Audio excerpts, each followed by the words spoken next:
Eh oui, c'est le retour du fond vert, les amis. Non, mais parce que c'est super. Moi, j'adore ça, le fond vert. Parce que vous voyez, par exemple, si j'ai envie d'être là, en montagne, hein, je peux. Si j'ai envie d'être là, à la plage pelouse, ben, je peux aussi. C'est ça qui est bon avec le fond vert.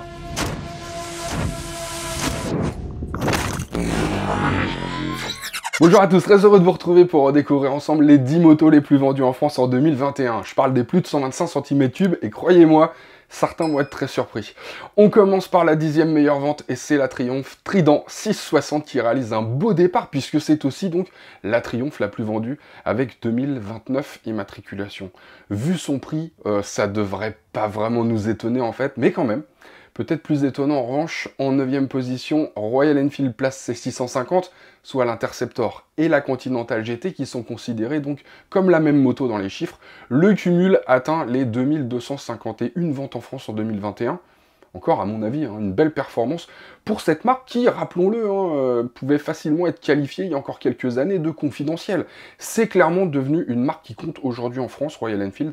Comme quoi, la course à l'armement, c'est bien, mais l'authenticité, la simplicité et un prix contenu, c'est pas mal non plus. Imaginez 2 secondes s'il nous sortait une Himalayan 650 ou 700. Le carton qu'il pourrait faire.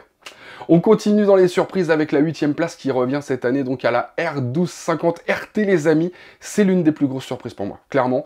Non que ce soit une mauvaise moto, hein, c'est clairement une excellente moto, mais 2582 RT vendus en France alors que le trail a quasiment annihilé les GT. Je pense que c'est quasi inespéré, et en plus c'est du premium. BM cherche pas à ratisser large, hein. Il la brade pas la R1250 RT quoi. Bref, je trouve ça fort. 7e, c'est la CB650R, et là ça m'étonne finalement pas. Bah, c'est l'un des rares mid-size en 4 cylindres, donc du coup si t'as pas 10 000 € à mettre dans une moto, mais que t'aimes pas les bicylindres, t'as pratiquement pas le choix. En fait. Et en plus, c'est objectivement une bonne moto, donc finalement, t'hésites pas longtemps. Et encore plus si t'es jeune permis. Bah, je peux me tromper, mais à part la CBR 650, la G6S 750 ou maintenant la 950, il y a quoi en 4 cylindres en A2 ? 6e meilleure vente, la Tracer 9 qui s'est écoulée à 2735 exemplaires, et là, ça m'étonne pas du tout. Non, non, le dernier, franchement, est encore mieux que le précédent, qui était déjà très bon. En termes de rapport prix, performance, confort, elle est clairement dans le haut du panier, donc rien d'étonnant si ça se vérifie dans les ventes. 5e, la Kawasaki Z650, j'ai envie de dire normal, hein, c'est une valeur sûre.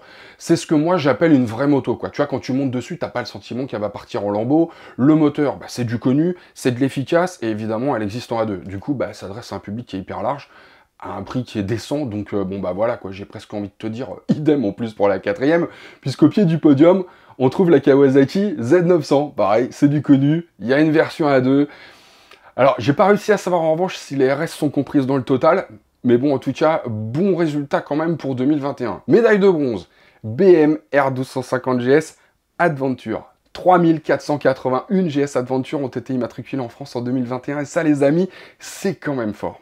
Et d'autant plus fort d'ailleurs que la médaille d'argent revient à la GS 1250 tout court, qui s'est écoulée, elle, à 3568 reprises. Non mais sérieux, c'est impressionnant quand on y réfléchit. Mais alors la palme de l'insolence revient clairement à Yamaha, qui a écoulé plus de 6000 MT-07 en 2021. Les nouvelles, hein, 6019 pour être précis, quand je pense au torrent de critiques qu'elle a subi, et plus particulièrement par rapport à son nouveau design, quelque part, je peux pas m'empêcher d'imaginer le petit sourire en coin là qui doit trôner sur le visage des patrons de Yamaha en ce moment. Ah si, ils doivent bien se marrer. Vas-y, c'est de bonne guerre en même temps. Hein. Dernière chose quand même avant qu'on se quitte, si on additionnait les deux versions de la GS, ce serait la moto la plus vendue en France. Normal, j'ai envie de te dire.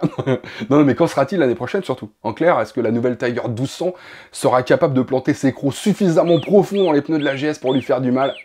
Je vous en laisse juge. Sur ce les amis, alors...